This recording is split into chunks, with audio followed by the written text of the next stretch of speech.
మన ప్రభువుని ప్రియరక్షకుడని యేసయ్య దివ్యనామలో మీ అందరికీ నా శుభవందనాలు తెలియజేస్తున్నాను. ప్రార్థన అనేది ఒక సూత్రము కాదు, అది దేవునితో సంభాషణ. అయితే కొన్నిసార్లు మన ప్రార్థనా సమయాన్ని నూతన పరుచుకోవడం కొరకు మనం ఒక పద్ధతిని ఉపయోగించవలసిన అవసరం ఉంది. కీర్తనలతో లేక వాక్య భాగాలతో ప్రభు మనకు నేర్పిన ప్రార్థన మాదిరిగా ఆరాధన, పశ్చాత్తాపం, కృతజ్ఞత మరియు విజ్ఞాపన పద్ధతిలో మనం ప్రార్థన చేయవచ్చు. పరిశుద్ధ గ్రంథంలోని అనేక లేఖన భాగాలు ఇతరుల కొరకు ప్రార్థన చేయమని ప్రోత్సహిస్తున్నాయి. ఇతరుల కొరకు ప్రార్థించటంలో మార్గదర్శకంగా ఉపయోగపడడానికి మన చేతికున్న 5 వేళ్లు చూచినప్పుడు 5 విధాలుగా మనం ప్రార్థన చేయడానికి అవి ఎంతగానో దోహదపడుతుంది. మొదటిగా బొట్టన వేలు గురించి చూసాం, శ్రేయోభిలాషుల కొరకు ప్రార్థన చేయాలని. రెండవదిగా చూపుడు వేలు, అది చూపిస్తూ ఉంటుంది, ఇతరులను చూపిస్తుంది. కాబట్టి మనకు బోధించే వారి కొరకు, దైవ సేవకుల కొరకు, ఉపదేశకుల కొరకు, సండే స్కూల్ టీచర్ల కొరకు ప్రార్థన చేద్దాం. అపోస్తలుడైన పౌలు మొదటి తెస్సలోనికీయులకు రాసిన పత్రిక 5:25 సహోదరులారా మా కొరకు ప్రార్థన చేయండి అంటున్నాడు.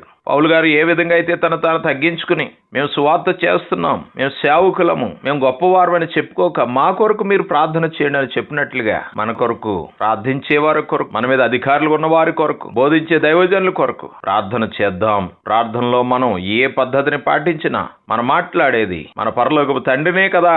ప్రార్థనలో ప్రాముఖ్యమైనది మన మాటలు కాదు, మన హృదయ స్థితి, మన మనసులో ఏముందో ఆయన వినాలనుకుంటున్నాడు గనుక ప్రార్థిద్దాం, ప్రతిఫలాన్ని ఆశిద్దాం. దైవ కృప మనకు తోడేడను గాక.